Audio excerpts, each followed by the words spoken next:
All right, Shalom. All praise, honor, and glory is to Yahweh Ba'ashem Yahweh Shai. Double honors to the apostles and elders of Great Millstone. Shalom to the sincere brethren out there that's laboring in his work and continue to push out this gospel in all diligence, truth, faith, and sincerity. So yeah, the topic of this lesson is pretty much going to be centered around sifting and recognizing when you're being sifted. Because the attribute you want to be able to possess is foreshadowing, all right? You should desire the power of foresight. The scriptures tell you that a prudent man foreseeth the evil and hideth himself.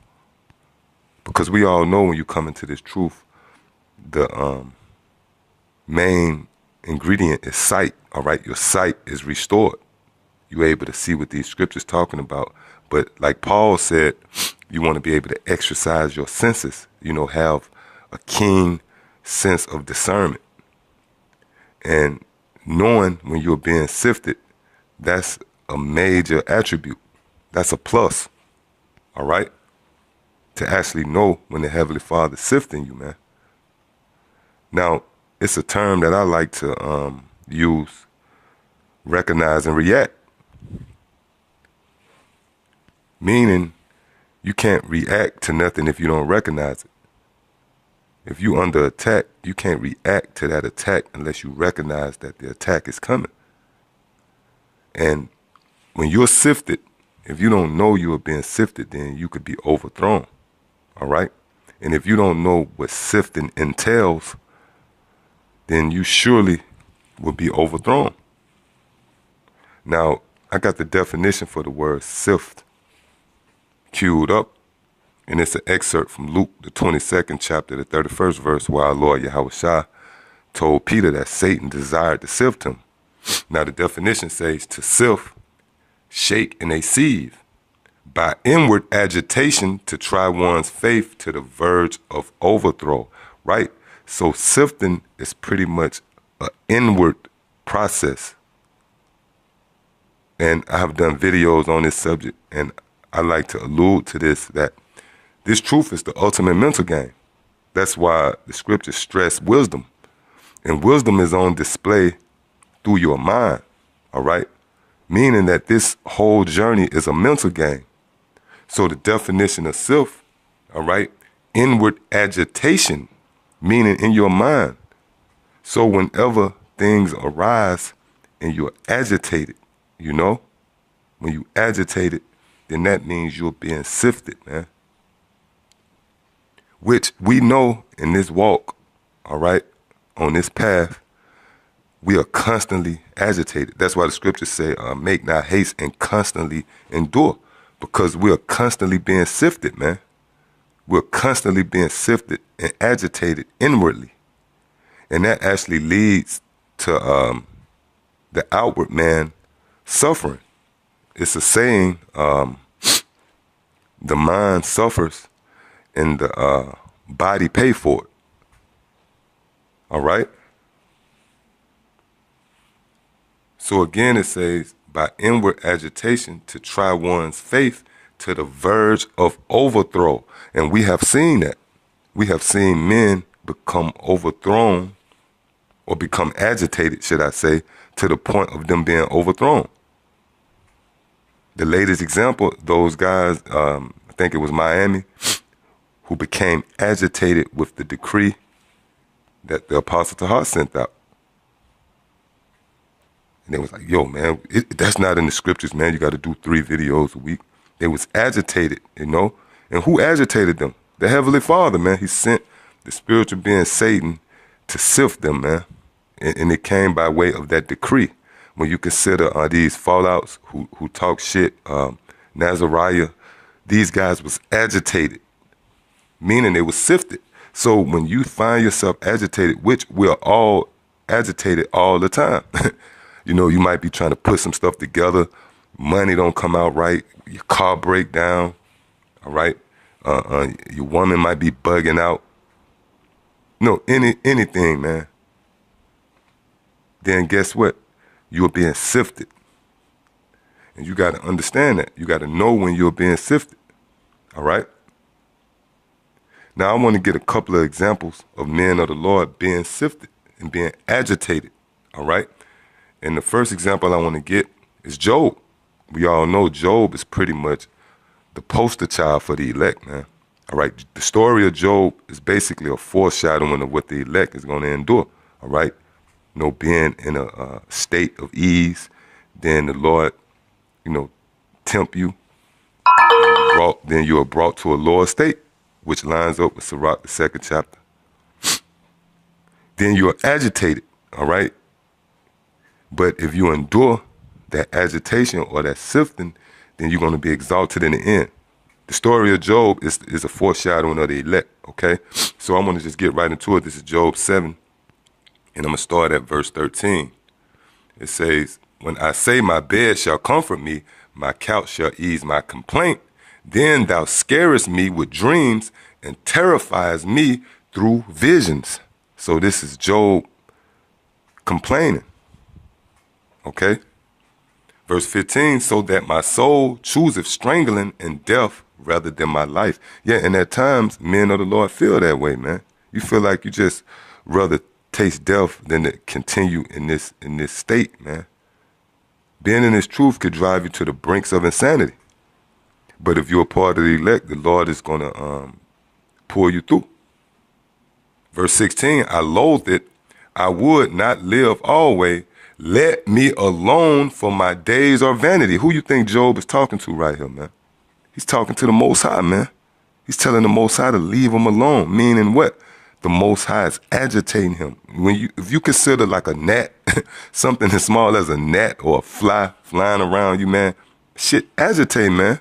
Small as that is, you fuck around and swing and, you know, might hit your hand against the wall, man. All right? Or all type of things, man. Like I said, your car, you know, at work, your woman or whatever. This is you being sifted. This is you being agitated. So again, it says, I loathe it. I would not live always. Let me alone, for my days are vanity. Where is man that thou shouldest magnify him, and that thou shouldest set thine heart upon him? Right, so Job saying, who am I for you to spend your time agitating me, man?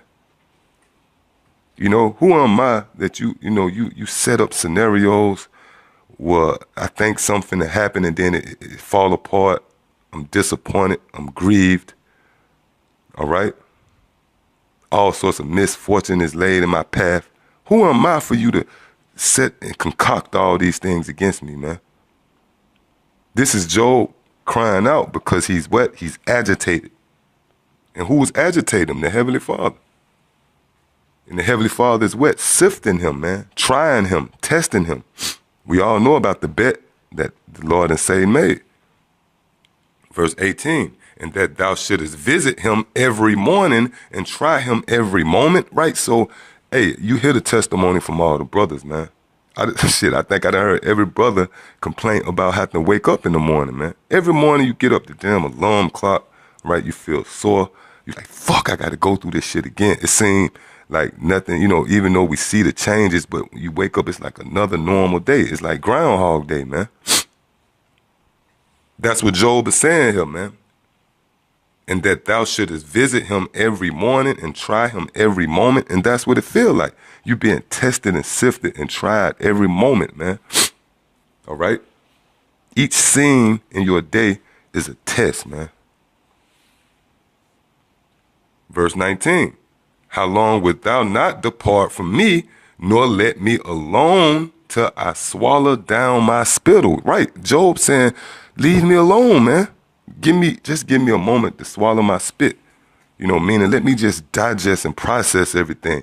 And that's how it is. But you might be in the process of getting over one hurdle, then you get a phone call or some more shit, man. And I know the brothers is feeling it, man. But what? You're being sifted. The sifting never stops, bro. Sifting never stops, man. And again, we can throw that word sifting around, but until you really understand what that word means, then you can know when you're being sifted. Sifted means agitated. Your camp head telling you something every week. You get to the point you agitated, you being sifted, bruh. Get another example, the book of Jonah, chapter 4. And I start at verse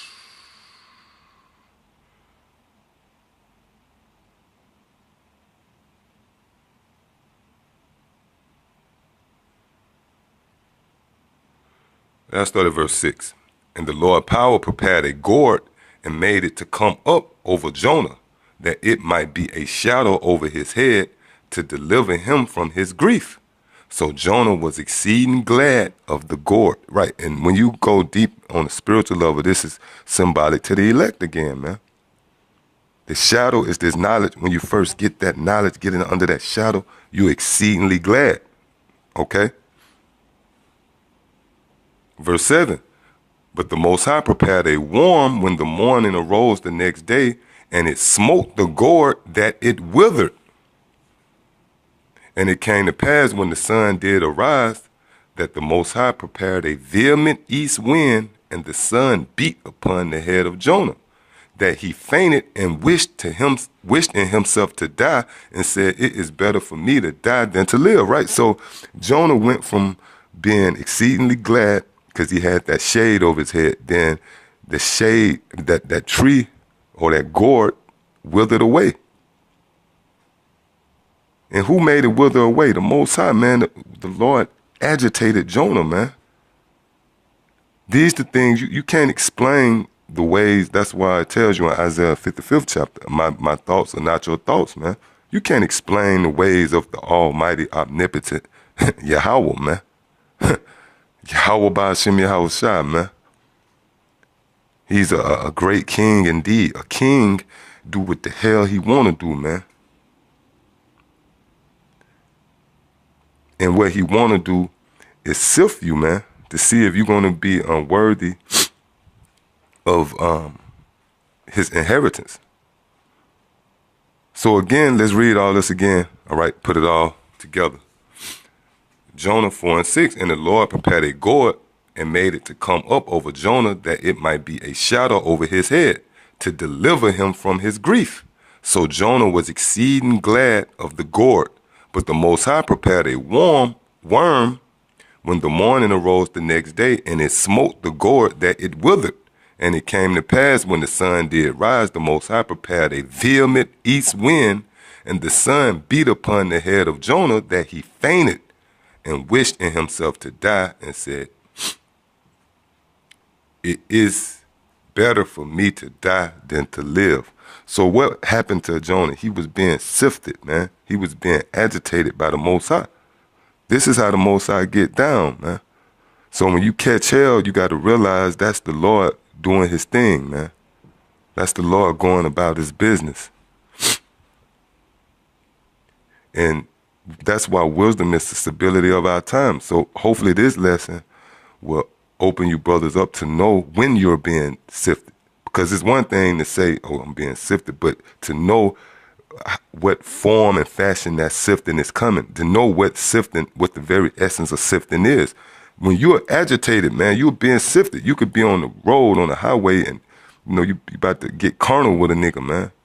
You being sifted. So, yeah, I hope it was an edifying lesson. Until the next time I say shalom.